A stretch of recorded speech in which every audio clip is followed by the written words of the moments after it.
मुन्नार शहर। मुन्नार केरल की सबसे प्रसिद्ध जगह, पर्यटन की दृष्टि से सबसे उत्तम थी। उसे क्या पता था कि उसके पापा उसे सरप्राइज ही दे देंगे। यहाँ चाय के बागान भी बड़े फेमस थे और अमित उसी की एक डील के लिए यहाँ आया था। साथ में रानी संग घूमना भी हो जाएगा। कितना मजा आएगा। अमित और रानी सोच सोच कर खुश हो रहे थे। फ्लाइट से एक छोटे दिन के सफर के बाद दोनों मुन्नार के एक अच्छे से रिजॉर्ट में पहुंचे। क्योंकि बुकिंग पहले से ही थी, इसलिए उन्हें रिसेप्शन से ही अटेंडेंट मिल गया था। ये मुन्नार का एक सबसे अच्छा रिजॉर्ट था, जहां पर स्पा भी था, अर्थात जीवन की एक अलग ही आनंदमय जगह। जिस कमरे में उन्हें ठहरना था, वहां पहले से ही सारी सुविधाएं थी। विंडो के बाहर का नजारा स्वर्ग से कम ना था। रानी अपनी खुली आंखों से लाइव इस तरह का नजारा पहली बार देख रही थी। हरे भरे पहाड़ों से उठ रहे सफेद धुएं और ओस ठीक वैसे ही लग रहा था जैसे फिल्मों में डांस फ्लोर पर डांस के दौरान धुआं उठाया जाता है। कैसा लगा? अमित ने रानी से पूछा।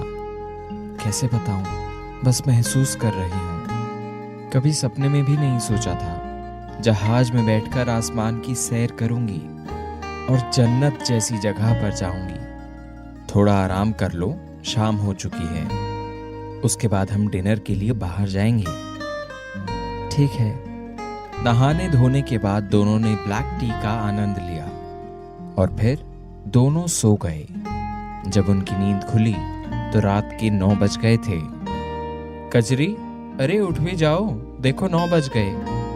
हमें थोड़ी और देर सोने दो ना, अलसाई हुई रानी बोली। मेरी कज्जू रानी, अभी सिर्फ 9 बजे हैं। डिनर के बाद पूरी रात सोना है। अरे मुझे लगा सुबह होने वाली है।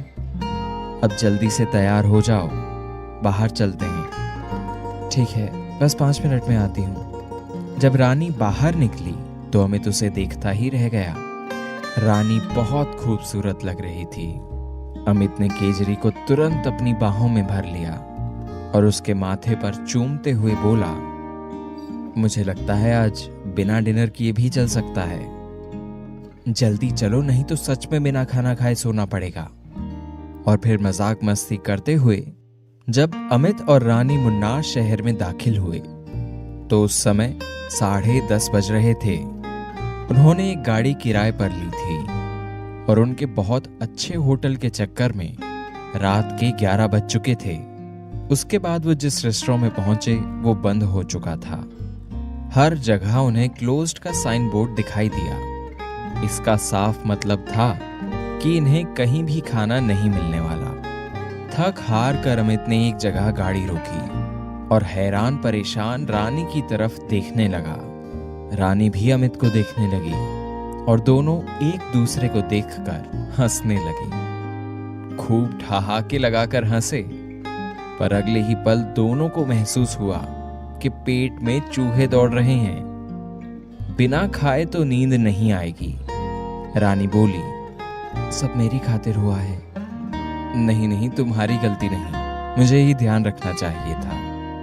उदास मत हो जनाब, एक काम हो सकता है। रानी के चेहरे पर आशा का प्रश्न दिखा। क्या?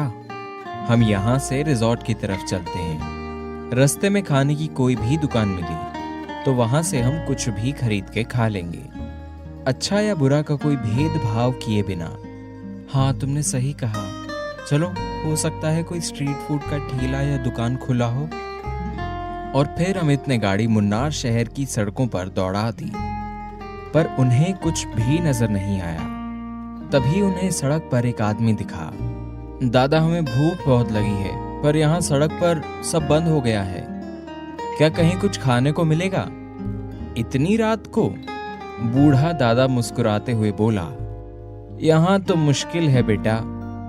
उसके बाद अमित ने अपनी गाड़ी आगे बढ़ा दी। आगे जाने पर उन्हें एक लोकल सा रेस्टोरेंट खुला दिखाई दिया। अमित ने गाड़ी साइड में खड़ी करके अंदर से ही दुकान वालों से पूछा, खाने में कुछ है? उसने सामने से जवाब दिया। जी सर, मिल जाएगा। इतना सुनते ही रानी और अमित गाड़ी से बाहर निकले। उन्हें अब थोड़ी तसल्ली हुई। आपके पास जो भी हो 2 प्लेट दे दीजिए। साहब, इडली और फ्राइड नॉनवेज। बहुत खूब, दे दीजिए। अमित खुश होता हुआ बोला। ये कैसा कॉम्बो है? रानी बोली, अब जो है यही है, ठीक है, खाना ही पड़ेगा। और फिर उसके सामने था कुछ फ्राइड नॉनवेज के पीसेस, साथ में ग्रेवी भी थी और इडली। जो पहले मिलेगा खा लेंगे। उसके बाद दोनों ने इडली के साथ नॉनवेज के पीसेस खाना शुरू किया। सच में बहुत टेस्टी है। रानी ने जब नॉनवेज का पीस खाया तो बोली, ये ग्रेवी भी मस्त है। अचानक रानी ने अपना गला पकड़ लिया। क्या हुआ? रानी ने दोनों हाथों से अपने गले को पकड़ लिया था।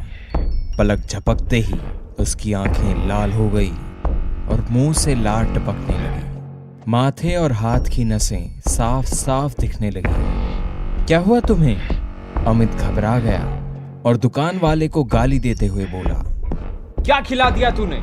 दुकानदार पर अमित की बात का कोई फर्क नहीं पड़ा।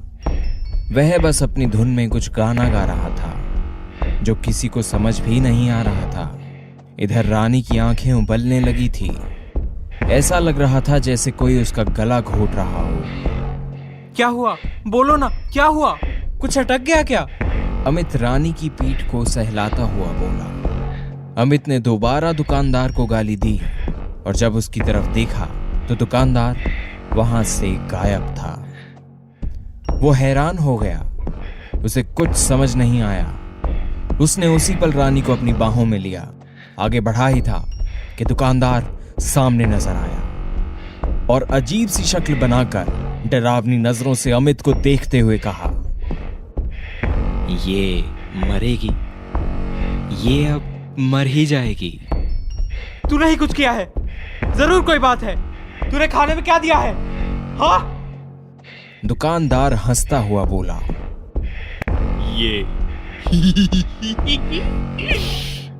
मरेगी। मैं तो चला, मेरा खेल खत्म। अलविदा मेरे दोस्त। रुक जा तू, बता मुझे क्या किया है तूने मेरी रानी के साथ? अमित चिल्लाने लगा, पर तब तक वो दुकानदार वहां से गायब हो चुका था।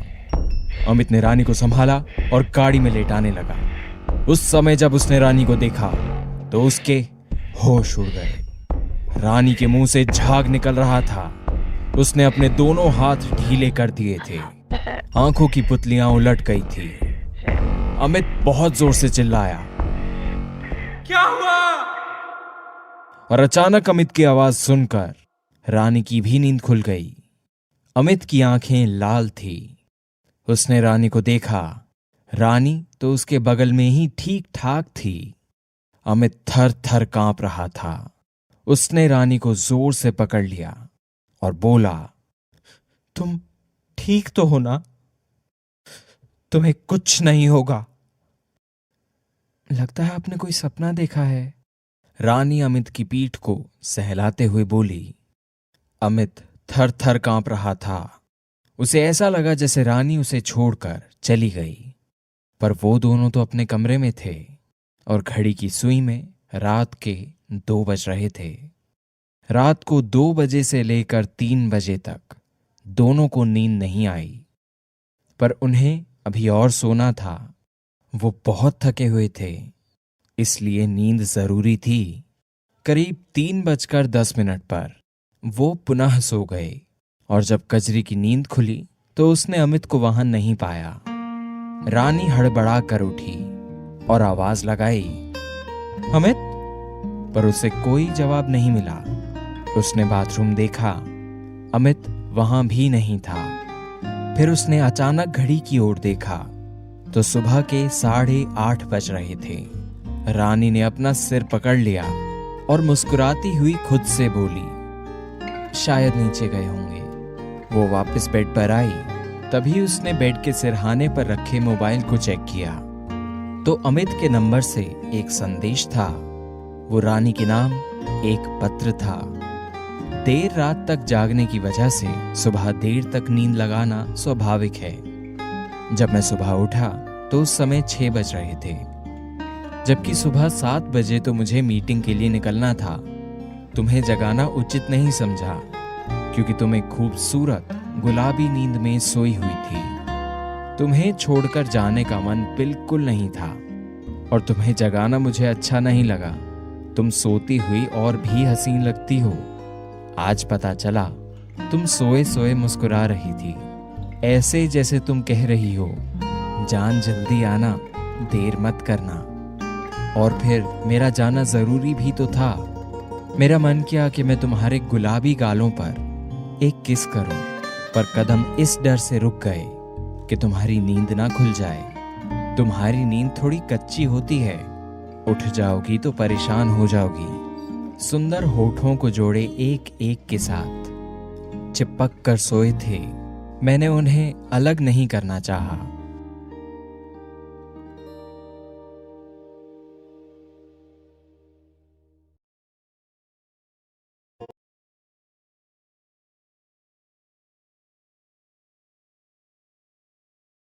मैं रात तक वापस आ जाऊंगा, हो सका तो उससे पहले ही। तुम्हारा नाश्ता और शाम की चाय सब समय पर आ जाएगी। यदि कहीं जाना चाहो तो मैनेजर को बोल देना, वो तुम्हारी मदद कर देगा। तुम्हारा राकेश। रानी ने संदेश पढ़ा और मुस्कुराने लगी। उसने अमित के नाम एक संदेश टाइप करना शुरू किया। आपके इसी प्यार की वजह से मैं आगे की जिंदगी से हार नहीं मानी हूँ। इसी प्यार की वजह से मैं रुकी हुई हूँ और अपने घर को भूल चुकी हूँ। यहाँ तक कि अपने सबसे प्रिय भाई राजन को भी भूल चुकी हूँ। ये प्यार ही तो है जो बहन भाई के रिश्ते में आकर खड़ा हो गया। नहीं तो जिसने प्यार को मिलवाया, उसी की बेइज्जती करके मैंने बाहर निकाल दिया था। इतना संदेश लिखकर रानी ने उसे मिटा दिया।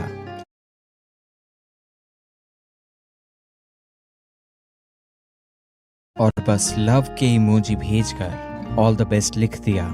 रवि ने राजन को इतनी कहानी बताई और फिर बोला, अब राजन बाबू हमें ये बताइए कि आखिर ऐसा क्या हुआ था जिससे अमित और रानी ने आपको अपने घर से निकाल दिया था। रवि उस बात को छोड़ना यार, मैं वो सब भूल जाऊंगा। नहीं राजन, अब आगे की कहानी आपकी कहानी से संबंधित है। अब हमें ये जानने की जरूरत है कि ऐसा क्या हुआ था जिसकी वजह से रानी और अमित ने आपको अपने घर से निकाल दिया था। ऐसी कौन सी बात हो गई थी जिसकी वजह से अमित और आपके बीच में झगड़ा हुआ था? या ऐसी कौन सी बात हुई थी जिसकी वजह से रानी ने आपको अपना भाई माना था? उसने आपको भी और अपने माता पिता को भी नजरअंदाज करते हुए अपने घर से बाहर निकाल दिया था। रानी में अचानक इतना बदलाव कैसे हुआ? मैं कुछ ना कुछ तो जानता ही हूं, पर मैं तुम्हारे मुंह से सुनना चाहता हूं। अचानक राजन हंसने लगा।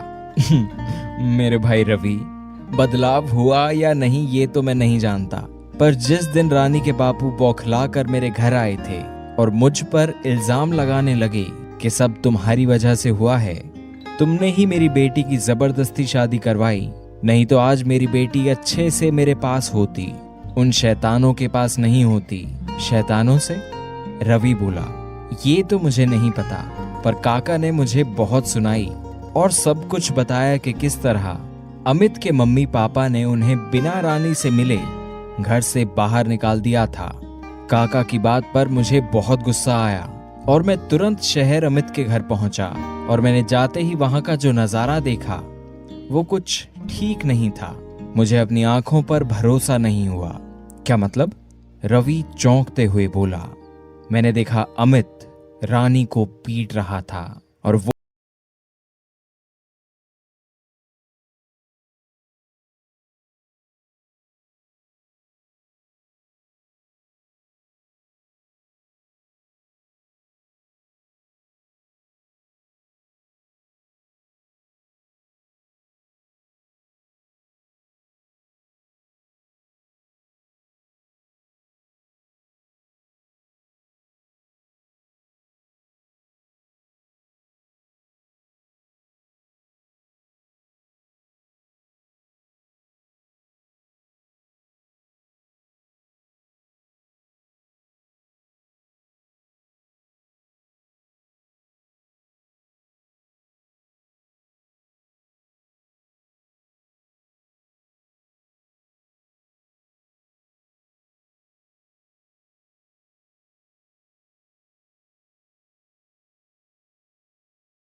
चेहरे को